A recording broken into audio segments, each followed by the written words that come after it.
Assalamualaikum warahmatullahi wabarakatuh. Baiklah, perkenalkan, saya Zara Nabila Nisa, BP 19.010.7/2021 akan menjelaskan materi tentang definisi biaya menurut beberapa ahli. Yang pertama, menurut Supriyano, biaya adalah harga perolehan yang dikorbankan atau digunakan dalam rangka memperoleh penghasilan atau revenue yang akan dipakai sebagai pengurang penghasilan. Yang kedua, menurut Henry Simamora, biaya adalah kas atau nilai setara kas yang dikorbankan untuk barang atau jasa yang diharapkan memberi manfaat pada saat ini atau di masa mendatang bagi organisasi. Yang ketiga, menurut Mulyadi, biaya adalah pengorbanan sumber ekonomis yang diukur dalam satuan uang yang telah terjadi, sedang terjadi, atau yang kemungkinan akan terjadi untuk tujuan tertentu.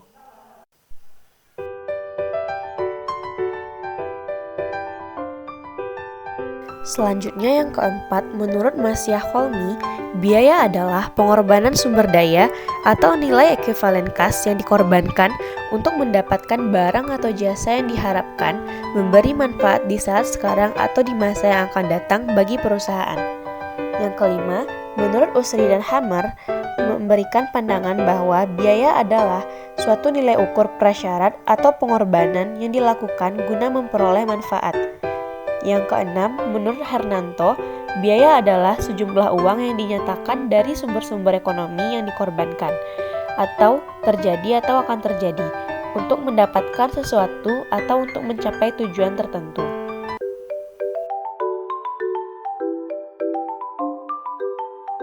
Materi selanjutnya yaitu perbedaan cost dan expense. Biaya adalah kas atau setara kas yang dikeluarkan perusahaan dengan tujuan untuk mendapatkan manfaat atas biaya tersebut. Manfaat tersebut biasanya berupa pendapatan yang diterima perusahaan akibat mengeluarkan biaya. Sedangkan beban adalah pengorbanan yang dikeluarkan perusahaan untuk mendapat masa manfaat di masa kini dan di masa akan datang. Manfaat yang dimaksud adalah manfaat atas penggunaan sumber daya dan bukan termasuk klarifikasi upaya perusahaan dalam mendapatkan pendapatan.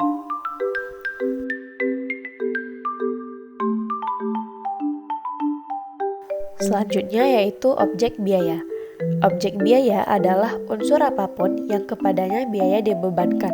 Objek biaya dapat berupa produk, departemen, aktivitas, atau bahkan pelanggan. Dalam akuntansi manajemen kontemporer, aktivitas merupakan objek biaya yang menjadi fokus perhatian.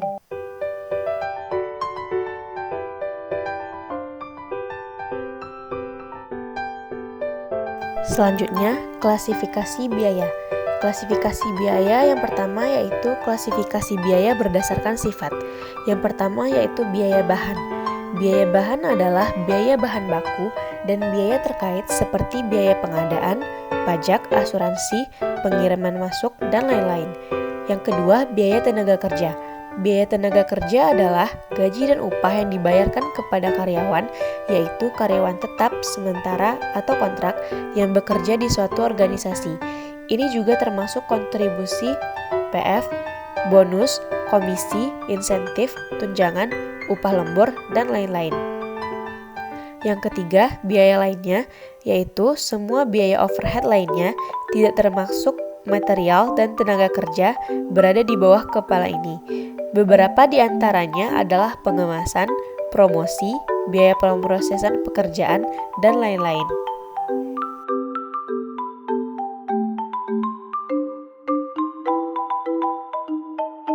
Selanjutnya, klasifikasi biaya berdasarkan kaitannya dengan pusat biaya.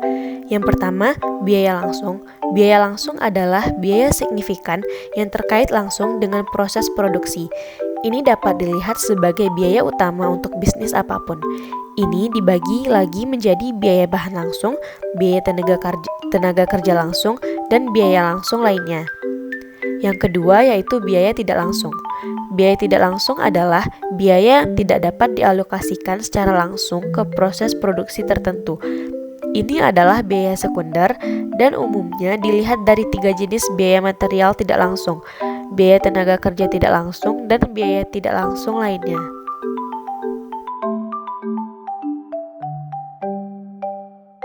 Selanjutnya yaitu klasifikasi biaya berdasarkan perilaku. Yang pertama, biaya tetap. Biaya tetap adalah biaya yang hampir tidak terpengaruh oleh perubahan sementara yang terjadi dalam kegiatan bisnis, yaitu dikenal sebagai biaya tetap. Ini termasuk sewa, depresiasi, gaji, dan lain-lain.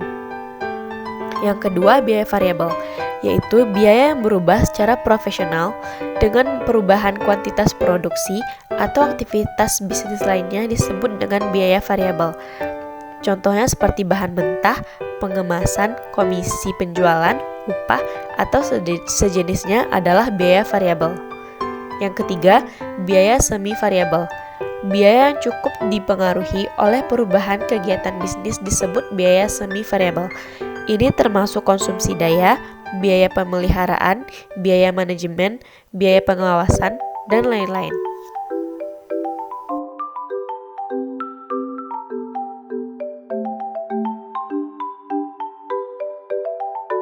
Selanjutnya yaitu klasifikasi biaya menurut proses produksi. Yang pertama, biaya batch, biaya yang dikeluarkan saat memproduksi seluruh lot yang terdiri dari produk identik atau batch dikenal sebagai biaya batch. Setiap batch berbeda dari yang lain, dan unit yang berada di bawah batch diidentifikasi dengan nomor batchnya. Industri, farmasi, mobil, produk elektronik adalah beberapa contohnya. Yang kedua, biaya proses. Biaya yang dikeluarkan untuk melakukan operasi yang berbeda dalam proses produksi yang efisien disebut sebagai biaya proses. Dengan membagi total biaya suatu proses dengan jumlah unit yang diproduksi, kita dapat memperoleh biaya proses dari satu unit atau produk. Yang ketiga, biaya operasi. Biaya yang terlibat dalam fungsi bisnis tertentu yang berkontribusi pada proses produksi dikenal sebagai biaya operasi. Ini membantu dalam mengatur mekanisme kegiatan bisnis dengan memantau biaya yang dikeluarkan pada setiap operasi bisnis. Yang keempat, biaya operasional. Biaya operasional mengacu pada biaya sehari-hari yang dikeluarkan oleh suatu organisasi untuk memastikan fungsi bisnis yang tidak terganggu dikenal sebagai biaya operasi. Yang kelima, biaya kontrak. Biaya untuk menandatangani kontrak dengan pembeli atau penjual dengan menyetujui syarat dan ketentuan yang disebutkan bersama-sama disebut biaya kontrak. Ini termasuk kontrak penawaran, kontrak kenaikan harga, tender, dan lain-lain. Yang keenam, biaya gabungan. Biaya gabungan yang terlibat dalam produksi dua atau lebih produk berguna secara bersamaan dikenal sebagai biaya bersama. Sebagai contoh, biaya pengolahan susu untuk mendapatkan keju, cottage, dan buttermilk.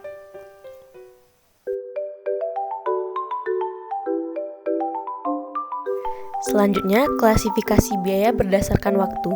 Yang pertama, biaya historis. Setiap biaya aktual yang dipastikan dan dievaluasi setelah dikeluarkan disebut biaya historis. Itu dapat dilakukan baik pada produksi barang dan jasa atau akuisisi aset. Yang kedua, biaya yang ditentukan sebelumnya.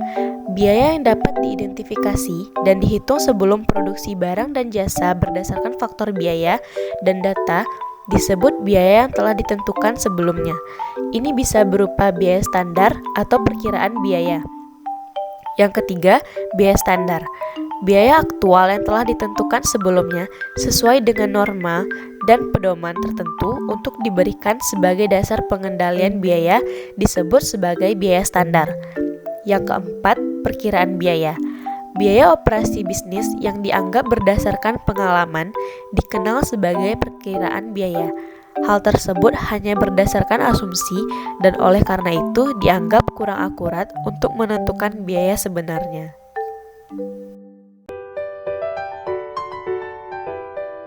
Yang terakhir yaitu klasifikasi biaya berdasarkan fungsi.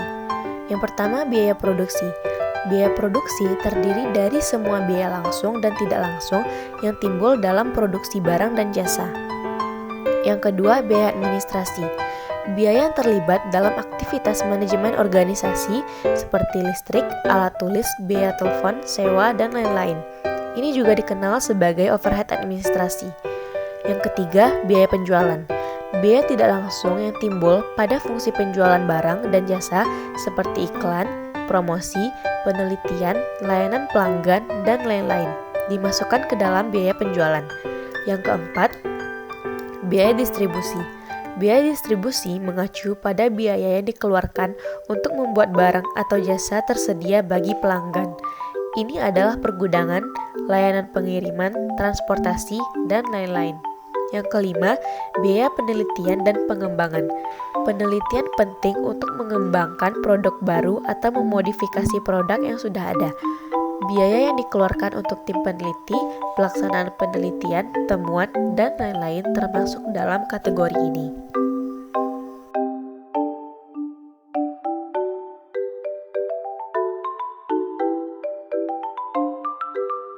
Baiklah, saya Cynthia Kurnia Putri, PP 190107-2011 akan melanjutkan penjelasan mengenai format laporan laba rugi perusahaan manufaktur.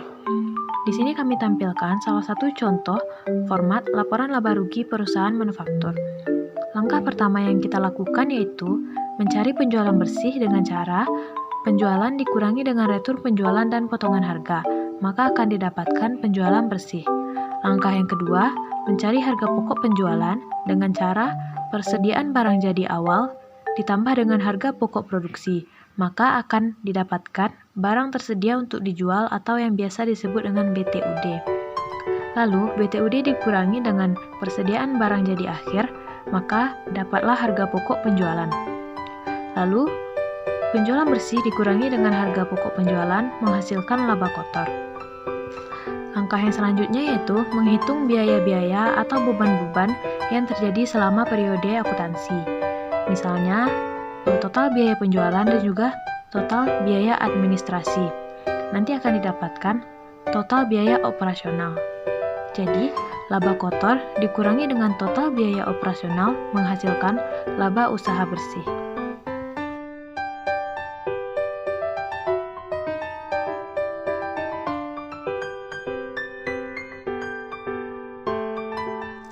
Selanjutnya yaitu pola dan karakteristik perilaku biaya.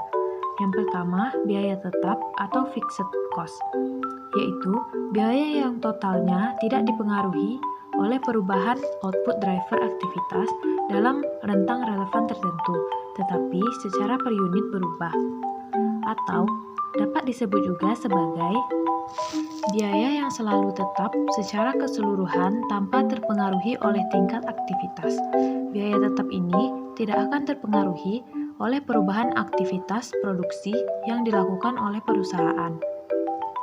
Biaya tetap ini juga biasa disebut dengan biaya kapasitas atau capacity cost. Sebab biaya ini terjadi karena adanya gedung, peralatan, karyawan profesional yang terlatih, dan item-item lain yang dibutuhkan untuk menyediakan kapasitas pokok untuk mempertahankan aktivitas dari perusahaan. Contoh dari biaya tetap ini yaitu seperti gaji karyawan, biaya sewa gedung, dan biaya pajak, dan sebagainya. Biaya tetap ini terbagi menjadi dua. Yang pertama, biaya tetap yang telah ditentukan dan biaya tetap kebijakan. Yang pertama, biaya tetap yang telah ditentukan atau committed fixed cost, yaitu biaya tetap yang berkaitan dengan investasi fasilitas, peralatan, dan struktur organisasi pokok dalam suatu perusahaan. Contohnya seperti penyusutan gedung dan peralatan, pajak bangunan, dan asuransi, dan sebagainya. Yang kedua, biaya tetap kebijakan atau discretionary fixed cost, yaitu biaya tetap yang terjadi karena keputusan manajemen. Misalnya, biaya riset jika diperlukan, diadakannya suatu riset, hubungan masyarakat, program pengembangan manajemen, dan sebagainya. Suatu biaya diklasifikasikan sebagai committed atau discretionary fixed cost tergantung pada kebijakan atau strategi perusahaan tersebut.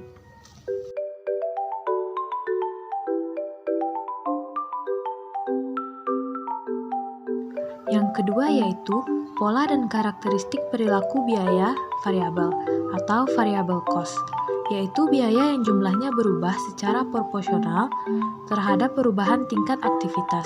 Jika aktivitas naik 10%, maka total biaya variabel juga akan naik 10%. Suatu biaya dikatakan variabel karena ada sesuatu yang disebut dengan basis aktivitas. Contohnya yaitu seperti jam tenaga kerja langsung, jam mesin, unit yang diproduksi, serta unit yang dijual. Contoh biaya variabel ini secara umum di perusahaan-perusahaan yaitu seperti biaya bahan langsung, biaya tenaga kerja langsung, dan lain sebagainya.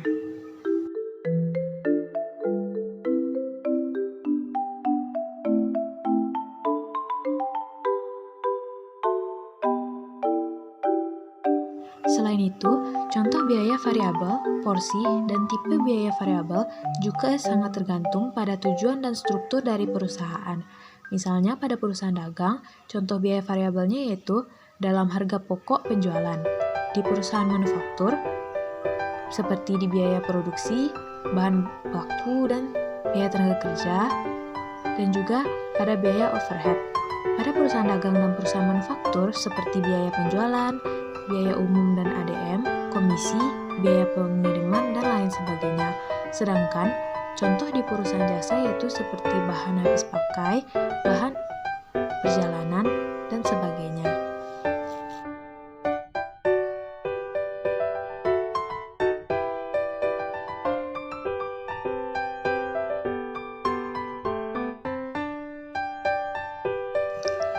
Pola dan karakteristik perilaku biaya yang ketiga yaitu biaya semi variabel, yaitu biaya yang terdiri atas elemen biaya variabel maupun biaya tetap. Biaya semi variabel ini biasanya juga disebut dengan biaya campuran. Biaya semi variabel ini jumlah totalnya berubah sesuai dengan perubahan volume kegiatan. Akan tetapi, sifat-sifat perubahan tersebut tidak sebanding. Semakin tinggi volume kegiatan, semakin besar juga total biaya. Semakin rendah volume kegiatan, semakin rendah pula total biaya. Tetapi, perubahannya tidak sebanding atau tidak proporsional. Biaya semi variabel ini persatuan berubah terbalik dihubungkan dengan perubahan volume kegiatan, tetapi sifatnya tidak sebanding. Sampai dengan tingkat kegiatan tertentu, semakin tinggi volume kegiatan, semakin rendah biaya satuan. Semakin rendah volume kegiatan, semakin tinggi biaya satuan. Contohnya yaitu seperti biaya reparasi dan pemeliharaan aktiva tetap, biaya listrik dan telepon, asuransi jiwa kelompok karyawan, pajak penghasilan, biaya perjalanan dinas, hiburan dan pemeliharaan, dan sebagainya. Selanjutnya yaitu mengenai perbedaan perilaku biaya tetap dan variabel. Untuk dasar perbandingan yang pertama yaitu dari segi pengertian.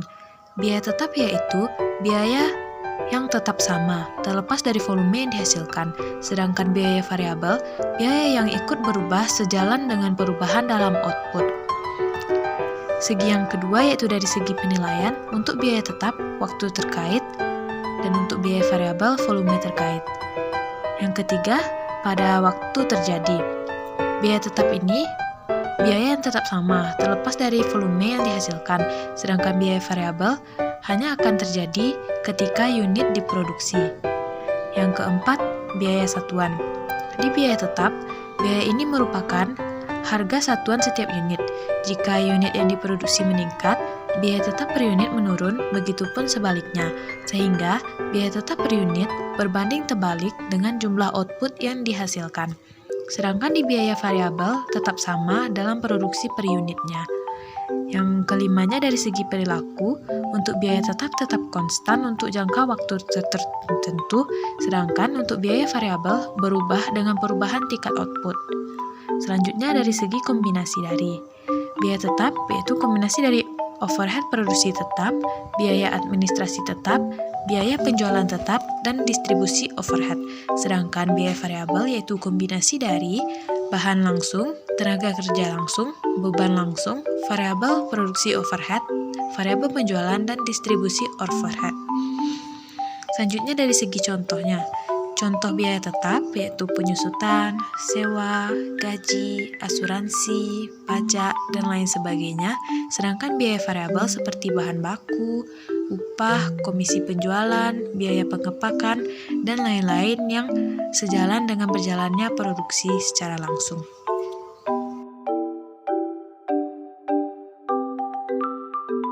Assalamualaikum warahmatullahi wabarakatuh. Perkenalkan, nama saya Lisa Putri Nanda, BP 19-01-07-1035. Baiklah, saya akan melanjutkan materi dari rekan saya sebelumnya. Selanjutnya, rentang relevan grafik. Rentang relevan adalah rentang keluaran di mana asumsi hubungan biaya berlaku. Dalam rentang relevan, perilaku biaya tetap ditujukan dengan garis horizontal. Meskipun jumlah biaya tetap tidak berubah saat keluaran meningkat, biaya tetap per unit akan berubah karena biaya tetap disebar ke lebih banyak keluaran.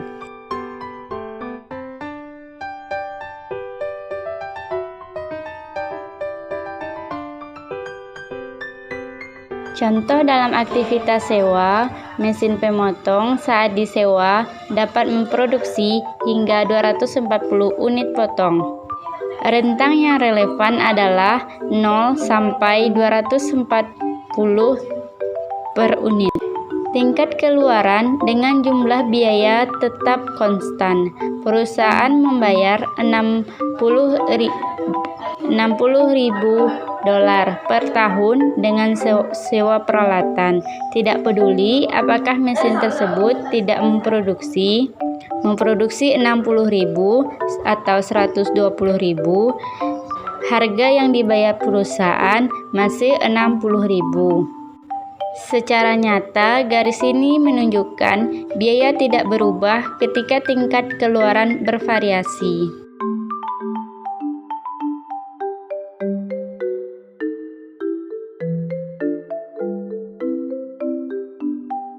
Selanjutnya, metode pemisahan biaya. Ada beberapa metode dalam pemisahan biaya. Yang pertama, metode perkiraan langsung. Metode perkiraan langsung hanya dapat dipakai pada keadaan tertentu, di mana perhitungan unsur-unsur biaya secara kuantitatif tidak dapat dilakukan karena suatu sebab. Dalam dunia praktik, hal ini sering dijumpai dan bahkan lebih sering dipakai oleh para perancang biaya yang telah berpengalaman dan ingin menghindari perhitungan-perhitungan yang sistematis.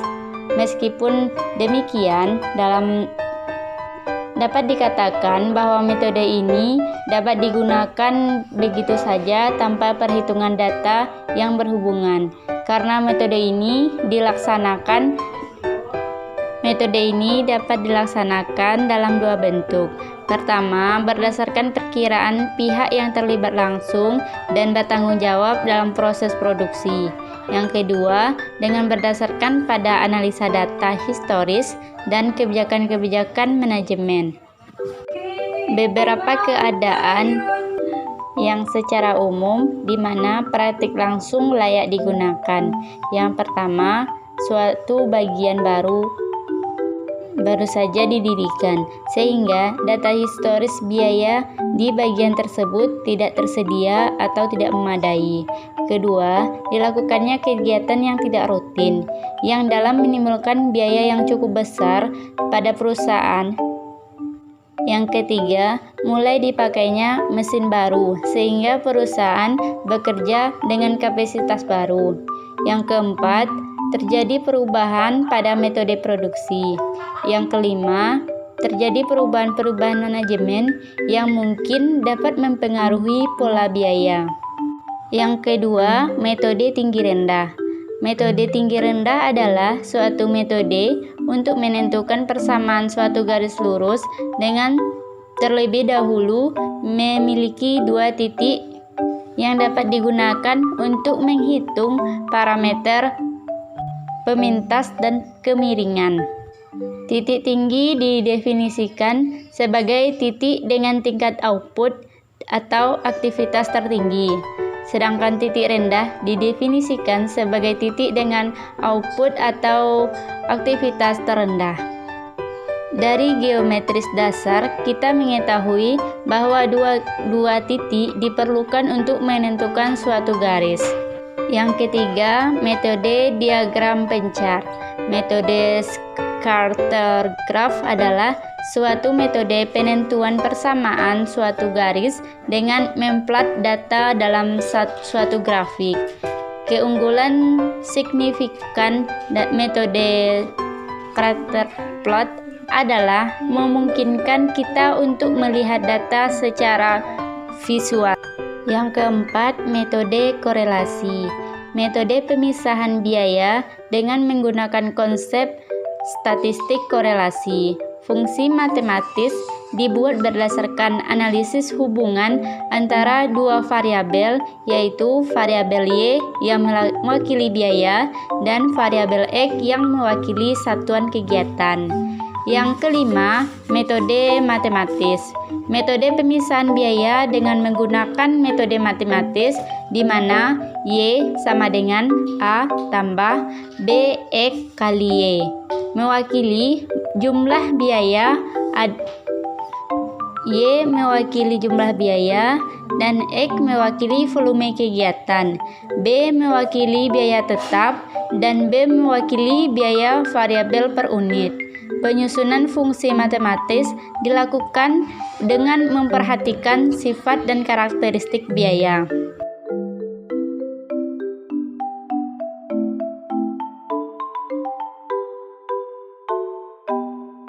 Selanjutnya, estimasi biaya. Estimasi biaya adalah perkiraan biaya barang atau jasa, program atau proyek yang dihitung berdasarkan informasi yang tersedia. Estimasi biaya juga merupakan dokumen atau modal yang terus berkembang yang digunakan di seluruh siklus proses pengadaan, dasar perencanaan keuangan, dan penetapan anggaran untuk pengadaan yang diselenggarakan. Disusun oleh pengelola pengadaan berdasarkan berbagai input data. Dokumen resmi yang harus disusun secara independen.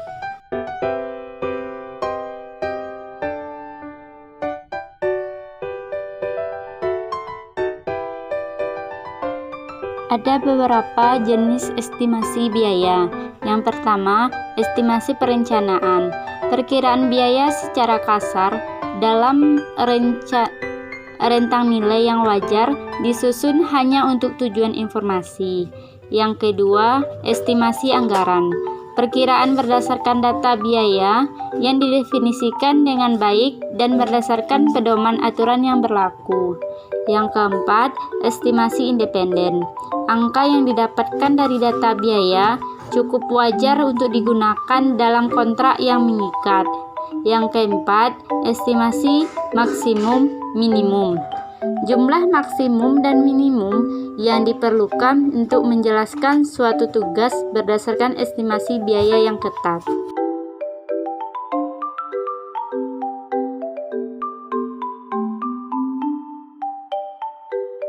Contoh penggunaan estimasi biaya dalam kehidupan sehari-hari. Yang pertama, pembelian dalam jumlah besar.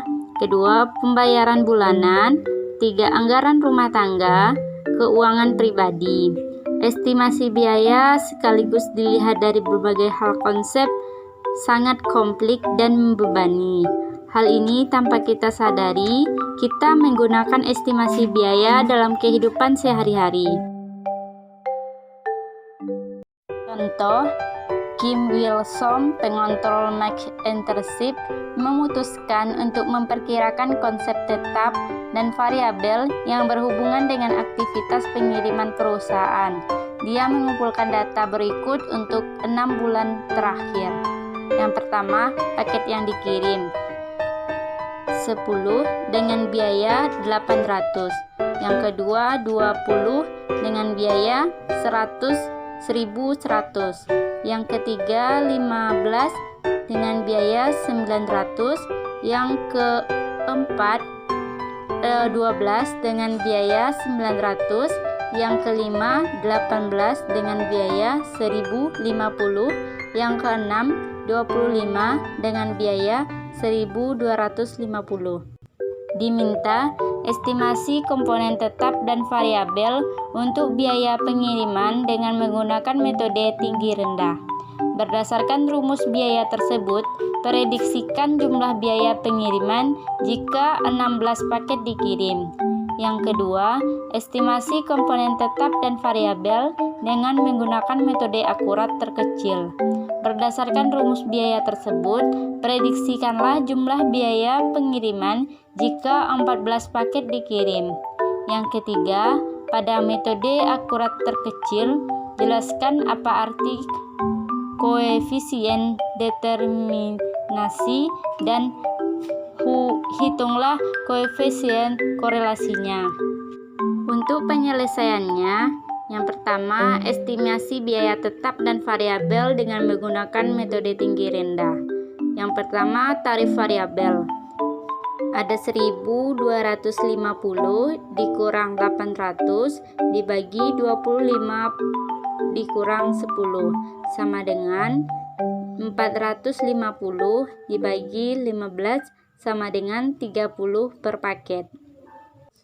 Jadi didapatkan harga per paketnya 30. Untuk jumlah tetap kita mencari dengan menggunakan 1.250 dikurang 30 dibagi 25 dapat 500. Jumlah biaya 500 ditambah 30x. 500 ditambah 30 yang kita cari harga 14 paket, biaya 14 paket yaitu 920. Yang kedua, keluaran dari program resi slash dapat teman-teman lihat seperti contoh pada gambar.